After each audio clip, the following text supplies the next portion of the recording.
আসসালামু আলাইকুম। ধন্যবাদ আপনাকে পুনরায় প্রশ্ন করার জন্য। অ্যাকচুয়ালি আপনি আমাকে প্রশ্ন করেছেন যে বাংলাদেশের মার্কেট মানে ধারাবাহিকভাবে পতনের কারণটা কি? আমার ক্ষুদ্র অভিজ্ঞতায় আমার যেমন হচ্ছে আমাদের মার্কেটে এখন যে অবস্থা মার্কেট পতনের সর্বপ্রথম কারণ হচ্ছে আমাদের লোন অ্যাডজাস্টমেন্ট। মার্চেন্ট ব্যাংকগুলো আমরা প্রচুর লোন দিয়ে মানে ম্যাক্সিমাম হাউস বা বড়, বড় মার্চেন্ট ব্যাংকগুলো অনেক টাকা লোন দিয়েছে।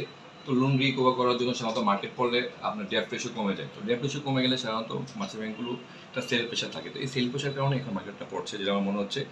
আর আমরা মার্কেট পতন বন্ধ করতে পারি অ্যাকচুয়ালি আমাদের অনেক কিছু নিয়ম কারণ আমাদের ওইভাবে করতে হবে। আমরা ধরেন ঢাকার বাইরের লোকজন শেয়ার ব্যবসা খুব কম বোঝে। তো ওরা আমরা হাউসে আসলে আমরা লোন অ্যাকাউন্ট ওপেন করে দিচ্ছি।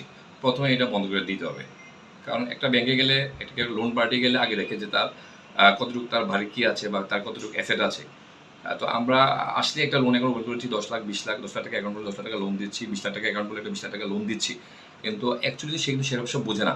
যেসব মার্কেটটা পড়ে যায় তার অটোমেটিক তার লোন অ্যাকাউন্টগুলো সেলে পড়ে যায়। তো ওই সময় ক্লায়েন্টের কিছু করার থাকে না, ওই চাপে মার্কেটও পড়ে। তো আমাদের প্রথমে অ্যাকচুয়ালি লোনটা বন্ধ করতে হবে। বাংলাদেশের share market actually loan support করে না।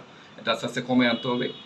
তো আমাদের যারা অভিভাবক আছেন এসএসসি, ডিএসসি ওরা চেষ্টা করছে মার্কেটটা বাড়ানোর জন্য। সারা দেশে বিনিয়োগকারী দের শিক্ষা কার্যক্রম ওনারা চালু করেছেন।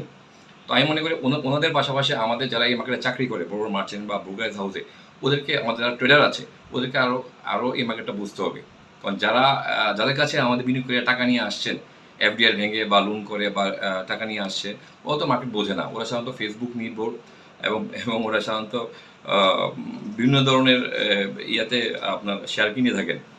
তো আমাদের উচিত হবে যারা ট্রেডার আছে তাদেরকে ওদেরকে একটু ভালোভাবে গাইড করা, অতিরিক্ত ট্রেডার আসায় বাইসেল বন্ধ করে ভালো শেয়ারে বিনিয়োগ করা যাতে ক্লায়েন্টরা লাভ করতে পারে। সাধারণত ক্লায়েন্ট যদি লাভ না করতে পারে বিনিয়োগকারী থাকবে না, এটা কয়েক বছর ধরে হচ্ছে। আর সর্বপ্রথম ভাইয়া লোনটা বন্ধ করতে হবে, কারণ ইউক্রেন যুদ্ধের পরে গত 3 বছর হয়েছে ইউক্রেন যুদ্ধ হয়েছে, এই লোনের কারণে কিন্তু মার্কেটটা দাঁড়াতে পারছে না।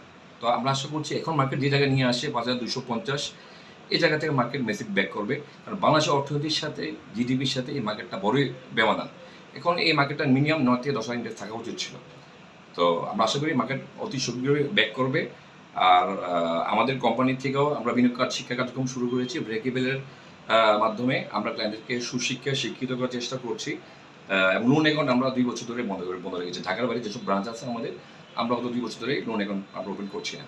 তো আমরা আশা করবো সবাই যদি শুধু এসএসসির দিকে তাকিয়ে থাকলে হবে না, আমাদের যারা বড় বড় মার্চেন্ট ব্যাংক আছে ব্রোকারেজ হাউস আছে ওরা সবাই যদি সম্মিলিতভাবে আমরা চেষ্টা করি ইনশাল্লাহ আমরা ক্লায়েন্টদেরকে বিনিয়োগকারীদেরকে ভালো জায়গায় নিয়ে যেতে চাই, তাহলে আমরা যদি একটু সচেতন হই আমরা মার্কেটটা ভালোভাবে আমরা ব্যাক করতে পারবো।